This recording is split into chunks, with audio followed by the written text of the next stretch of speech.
संविधान निर्माता बाबा साहब डॉक्टर भीमराव अंबेडकर की जयंती स्थानीय मोहल्ला खैराबाद स्टार युवा क्लब में धूमधाम से मनाई गई। कार्यक्रम की अध्यक्षता ईश्वर पासवान, वार्ड पार्षद लालजीत पासवान, पूर्व वार्ड पार्षद जयराम पासवान ने की। जयंती समारोह में उपस्थित अतिथियों ने बाबा साहब के तैलचित्र पर माल्यार्पण व पुष्प अर्पित कर श्रद्धांजलि अर्पित की। सामाजिक कुरीतियों को दूर करने का संकल्प। कार्यक्रम को संबोधित करते हुए कहा कि दबे कुचले समाज के अंतिम पायदान से आने वाले डॉक्टर बाबा साहब अंबेडकर भारतीय संविधान की रचना की। यह संविधान आज पूरा भारत अपना रहा है और बाबा साहब की कृति अमर है। इस जयंती समारोह में समाज सेवी सुजीत कुमार, हमारे इस समाज और मोहल्ला गांव का युवा विद्यार्थी इन्हें बाबा भीमराव जी का बड़ी उत्साह पूर्वक मनाने का इन्हें जो है योजना तैयार किया है। अब मैं यही चाहता हूं कि हमारे युवा विद्यार्थी भीमराव अंबेडकर जी का मनाकर ये लोग जो है उनका प्रेरणा प्राप्त करके आगे बढ़ने का कृपा करेंगे। यही मेरा उद्देश्य है। क्या संदेश देना चाहते हैं देशवासियों को? आज अंबेडकर जयंती है पूरे देश में। हमारे संविधान रचयिता हैं। रचयिता इस मकसद से हैं कि विद्वान तो बहुत भारत में थे जिस समय आज़ादी मिली थी। 15 अगस्त 1947 को आज़ादी मिली। अंबेडकर जी को मौका मिला, गरीब परिवार से पले बढ़े, गायक नरेश के माध्यम से, बड़ौदा नरेश अग्रवाल के माध्यम से उसने अमेरिका, इंग्लैंड से शिक्षा दीक्षा प्राप्ति किए। तो जब यहाँ उस समय भारत में इतना कुरीतियाँ थी, इतना ऊंच नीच छुआछूत की भावना थी, उसने देश विदेश में जा कर के और अनुभव किए कि हमारे देशवासियों को कितना कष्ट झेलना पड़ता है। अछूत हम लोग दलित को कहा जा रहा है, दूरी बैठने को कहा जाता था। ये सब देशों में जा कर के अध्ययन करके वहाँ के लोग घुल मिल कर के एक थाली में इकट्ठे हो कर के खाना पीना करते थे। लेकिन भारत में उस बात का रीति रिवाज अंग्रेजों के द्वारा नहीं किया करता था।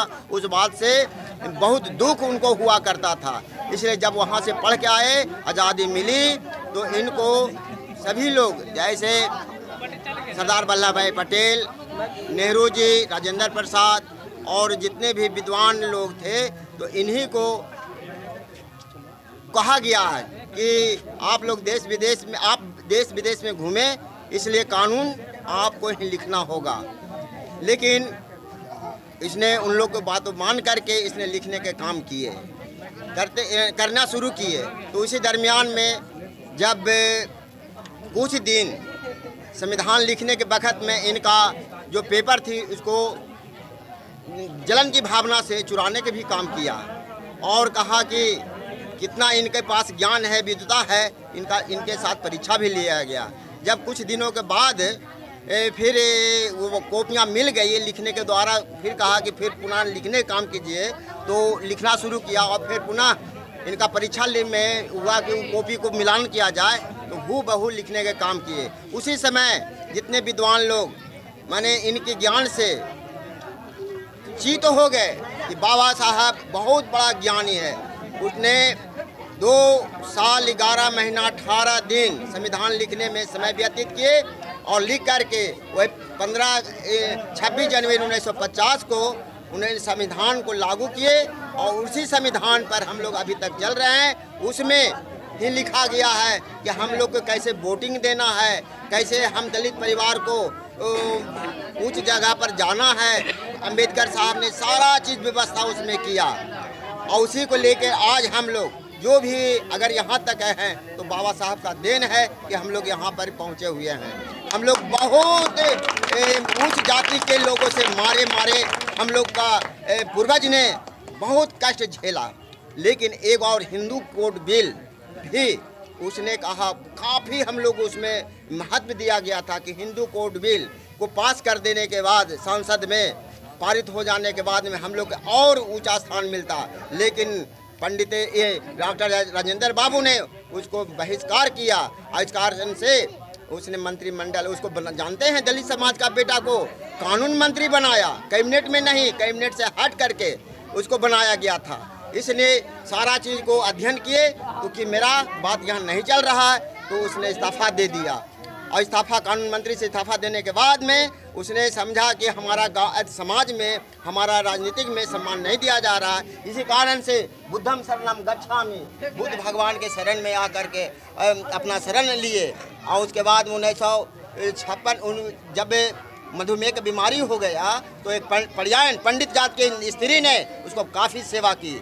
उसी समय 1956 में उनका मृत्यु देहांत हो गया। लेकिन हम यहाँ ये कहना है आप लोगों के बीच में, बच्चे लोग के बीच में, कि बाबा साहब के बताए हुए रास्ता पर हम लोग चले ताकि हम लोग भी जो दबे कुचले हैं, बाबा साहब का जो देन है, हम भी किसी ऊंच जाति से कम में नहीं रहें और बराबरी करें। बस मेरा आज पूरे देश में मनाया जा रहा है और पूरे देशवासियों को इस बात की जानकारी होनी चाहिए, खास करके हम लोग शिक्षित हैं, लेकिन अशिक्षित लोग को भी एक बात पर ध्यान देना चाहिए कि बाबा साहब ने जो संविधान की रचना की, जो समानता का अधिकार का बात संविधान में इन्होंने लिखा, इस के चलते आज जो भी हक और अधिकार हम लोगों को, हमारे समाज को, दलित, पिछड़ा, अल्पसंख्यक, सारे लोग को जो अधिकार आज मिल रहा है, बाबा साहब का देन है। सबसे पहला बात, बाबा साहब ने संविधान के माध्यम से जो हजारों बरस पहले से जो छुआछूत का वातावरण पूरे देश में था, उसको ख़त्म करने का काम किया। आज उसका परिणाम है कि हम लोग जहाँ भी जा सकते हैं, जहाँ भी बैठ सकते हैं, उच्च प्रकार की शिक्षा भी ग्रहण कर सकते हैं। आपको मालूम होगा कि बाबा साहब को, जब बाबा साहब प्राथमिक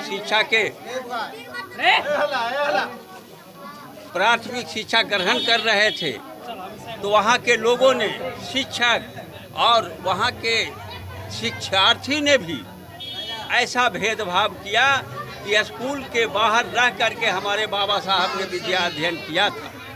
लेकिन उनका जो स्मरणीय पावर था, उनका जो इच्छा था कि हमको शिक्षा ग्रहण करना है, बाहर में बैठ करके, साथ में पानी भी नहीं पीने देता था लोग, लेकिन ये सारी कठिनाइयों को झेलते हुए उन्होंने इंग्लैंड, अमेरिका में जा कर के उच्च स्तर का शिक्षा ग्रहण किया और फिर यहाँ जा कर के उन्होंने स्पष्ट किया कि हम जैसे व्यक्ति अगर शिक्षा ग्रहण किया है, तो अब हम ही जैसा आदमी हम अपने लोगों को इस कूटनीति और गलत विचारधारा के लोगों से मुक्ति दिला सकते हैं। इसलिए हम दलितों के लिए, हम पिछड़े के लिए, हम गरीब गुरबा के लिए बाबा साहब ने जो लड़ाई लड़ी, उसका कारण है कि आज हम लोग कोई अधिकार संविधान के द्वारा मिल रहा है। और हम लोग का एक मुख्य उद्देश्य है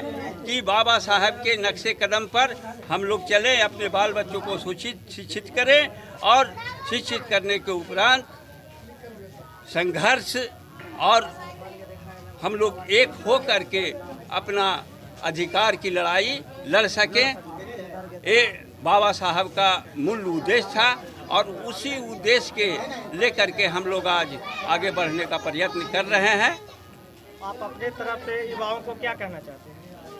मेरा मुख्य मांग है युवाओं से, खास करके यहाँ पर जो बैठे हुए खड़ा और हमारे लोग हैं, उनसे मेरा अपना व्यक्तिगत मांग है कि आप लोग, उपदेश देने लायक तो मैं हूँ नहीं, उनसे मांग ही कर सकता हूँ कि आप लोग अपने स्वयं और अपने बाल बच्चों को शिक्षित बनाने का प्रयत्न करें और एक डोर में बंद करके रहें, ताकि आने वाला कल में किसी से किसी भी पॉइंट पर अपने अधिकार के लिए संघर्ष कर सकें, यही हमारा उद्देश्य। और इनसे हमारा प्रार्थना भी यही है कि आप लोग शिक्षित बने।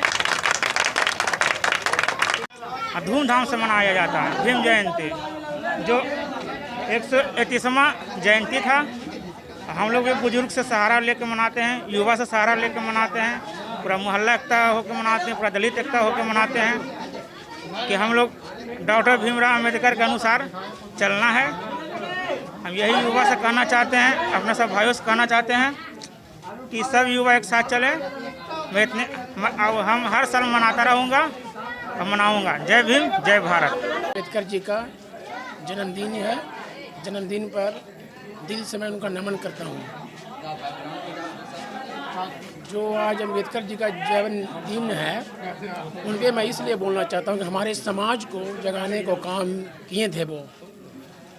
आज तक भी हमारे समाज के लोग से छुआछूत सभी लोग अभी तक कर रहे हैं, जात पात बनाए हुए हैं। हम सभी समाजों से अपील करना चाहते हैं, इस जात पात को जब मिटाओगे तही देश आगे बढ़ेगा। हमारे भीमराव अम्बेडकर जी को कहना था कि जिस दिन जात पात मिटेगा उस दिन इंडिया आगे बढ़ेगा। हमारे भीमराव अम्बेडकर जी ने हम लोग के लिए, हमारे समाज के लिए हर एक पल, हर एक लम्हा जो उन्हें काटा है, सुई की तरह चुभा है उनके शरीर में, आज उनको हम समाज, हमारा समाज, हम लोग सभी दिल से याद उनको करते हैं और करते रहेंगे। हमारा भीमराव ने कहा था, शिक्षा बहुत शेरनी का दूध है। हमारा भीमराव अम्बेडकर ने कहा था, शिक्षा बहुत शेरनी का दूध है, जो पिएगा वही दहाड़ेगा। और हमारे क्या नाम है आपका? राहुल कुमार।